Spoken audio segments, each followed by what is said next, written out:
I've always loved puzzles my whole life, but of course never thought seriously about making games a career.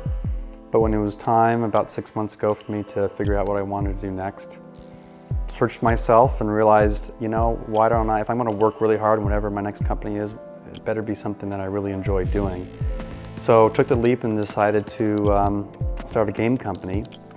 Initially I had no idea what my first project was going to be, but I was intrigued at the idea of escape rooms.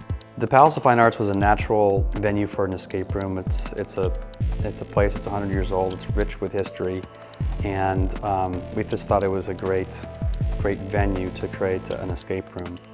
And we built one, rather than doing zombies or supernatural stuff, we built an escape room that has a historical component and ties back to actual events that happened back here 100 years ago. Harry Houdini was here, but more than Houdini, there was an amazing array of innovators and thought leaders who were here, and we envisioned what a game with those people would be like, and so that's the genesis of the room.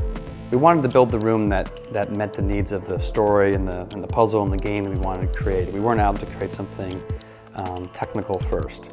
I started out thinking maybe we'd use an Arduino. I had really done no coding for Arduino before, but I knew what it was. It ended up being quite heavy on the tech side, using 8 mega Arduinos and about 5,000 lines of code. But again, those came because we had certain objectives, things we wanted to do with a particular puzzle. And then it was about figuring out the best way of doing that. And Arduino really represents this fascinating connection between the sort of digital space and the real space.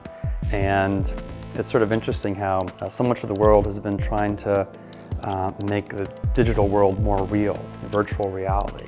What we're doing here is, in a sense, making the real world more digital. We built a pretty heavily technical room in the sense that there's a lot of technology in that room, probably more so than the typical escape room. For the next one, the Houdini's room is great, but it can basically take 12 people every 80 minutes or an hour and a half or so. So we want to experiment with how we can create escape rooms that can entertain more people per hour, basically better throughput. And one of the holy grails, perhaps, with escape rooms is creating a room that you can play a second time. Right now, for the most part, they're a puzzle, and when you know the answer, it's no fun to play it anymore. But I think there are ways that you can create rooms that are just as fun multiple times. If you liked this video, subscribe to our channel or send us a comment on Facebook or Twitter.